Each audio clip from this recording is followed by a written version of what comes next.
कभी सोचा है कि जब कोई इंसान बालिग हो जाता है तो उसकी जिंदगी के फैसलों पर आखिर किसका हक होता है? उसका अपना, उसके परिवार का या फिर समाज का? आज हम मध्य प्रदेश हाईकोर्ट के एक बड़े ही दिलचस्प मामले को समझने की कोशिश करेंगे, जो व्यक्तिगत आज़ादी और सामाजिक उम्मीदों के बीच की इसी एक सवाल में छिपा है। है। जब एक वयस्क, एक एडल्ट अपनी पसंद चुन लेता है, तो क्या कोई और, यहाँ तक कि एक अदालत भी ये कहने का हक रखती है पिता कि की नहीं, अर्जी से, तुम्हारा जिसने फैसला अपनी बेटी गलत है। के एक ऐसे फैसले को चुनौती दी जो उनके परिवार के लिए एक बड़े विवाद की जड़ बन गया था। जरा सोचिए, एक पिता की हालत। उनकी बालिग बेटी, जिसे अदालत ने पहचान छिपाने के लिए कॉर्पस एक्स नाम दिया है, वो घर छोड़कर चली गई। अब परेशान होकर पिता ने अदालत का दरवाजा खटखटाया, शायद इसी उम्मीद में कि कानून उनकी बेटी को वापस ले आएगा। तो जब कॉर्पस एक्स को अदालत के सामने पेश किया गया तो वहां कोई ड्रामा या कोई हिचकिचाहट नहीं थी। उसने जजों के सामने एकदम साफ और मजबूती से कहा, ये मेरा फैसला है, मैं अपनी मर्जी से गई हूं और मैं उसी इंसान के साथ रहना चाहती हूं। अब बेटी की मर्जी तो आईने की तरह साफ थी, तो फिर पिता का केस क्या था? उनकी दलील सिर्फ भावनाओं पर नहीं, बल्कि नैतिकता और कानून की एक बहुत ही दिलचस्प समझ पर टिकी हुई थी। पिता के वकील की मांग एकदम सीधी थी, कॉर्पस एक्स को वापस उसके माता-पिता की देखरेख में भेजा जाए। लेकिन सवाल ये था कि वो किस आधार पर एक बालिग महिला की आज़ादी को चुनौती दे रहे थे। और देखिए, यहीं पर मामला दिलचस्प हो जाता है।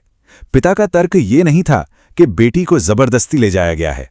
उनकी मुख्य आपत्ति नैतिक थी कि उनकी बेटी एक ऐसे आदमी के साथ रह रही है जो पहले से ही शादीशुदा है।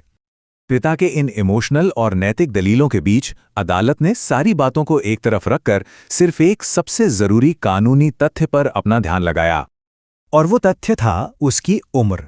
कॉर्पस एक्स 18 साल से ऊपर की थी, और कानून की नज़र में इस एक बात से सब कुछ बदल जाता है। वो अब कोई बच्ची नहीं थी, बल्कि एक बालिग नागरिक थी, जिसे अपने फैसले खुद लेने का पूरा अधिकार था। अदालत ने बहुत ही सख्त शब्दों में कहा, उसे किसी सामान या वस्तु की तरह नहीं समझा जा सकता। उसके अपने अधिकार हैं और उसका अपना दिमाग है। ये एक बहुत पावरफुल बयान था जो उसे एक व्यक्ति के तौर पर स्थापित करता है, ना कि किसी की संपत्ति के तौर पर। तो इसका निचोड़ ये है, अदालत ये तय करने के लिए नहीं बैठी थी कि लड़की का फैसला सही था या गलत। अदालत सिर्फ इस बात की पुष्टि कर रही थी कि एक बालिग होने के नाते उसे वो फैसला करने का अधिकार था। ये व्यक्तिगत आज़ादी का एक सबसे बुनियादी सिद्धांत है। लेकिन उस नैतिकता का क्या? क्या कानून को समाज के नैतिक सोच को पूरी तरह नजरअंदाज कर देना चाहिए? चलिए देखते हैं कि अदालत ने इस नाजुक संतुलन को कैसे संभाला। अदालत ने यहां एक बहुत मोटी लकीर खींच दी। उन्होंने कहा, हम नैतिकता के ठेकेदार नहीं हैं, हम कानून के रखवाले हैं। मतलब साफ था, कानून की नजर में व्यक्तिगत आज़ादी समाज की नामंजूरी से ज्यादा वजन रखती है।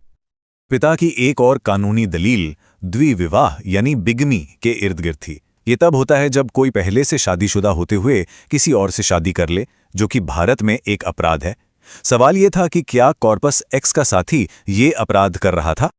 लेकिन यहां एक बहुत जरूरी कानूनी पेंच है। बिगमी एक असंज्ञेय अपराध यानी नॉन कॉग्निजेबल ऑफेंस है। आसान भाषा में समझें तो पुलिस खुद से जाकर इस मामले की जांच शुरू नहीं कर सकती। इसके लिए किसी ऐसे व्यक्ति की शिकायत जरूरी है जिस पर सीधे तौर पर असर पड़ रहा हो। तो अदालत ने इसे कुछ इस तरह से समझाया। पहली बात, कानून कॉर्पस एक्स को उस आदमी से शादी करने से रोकता है, ये बिल्कुल साफ है। लेकिन दूसरी बात, क्या कोई कानून है जो उसे उसके साथ रहने से रोके? नहीं। और सबसे जरूरी तीसरी बात, बिगामी की शिकायत कौन दर्ज करा सकता है? सिर्फ पहली पत्नी। पिता नहीं, समाज नहीं, सिर्फ और सिर्फ पहली पत्नी। अब जब कानून की तस्वीर पूरी तरह साफ हो गई, तो अदालत ने सिर्फ बातें नहीं की, उन्होंने ये पक्का करने के लिए ठोस और साफ आदेश दिए कि उनके फैसले पर अमल हो।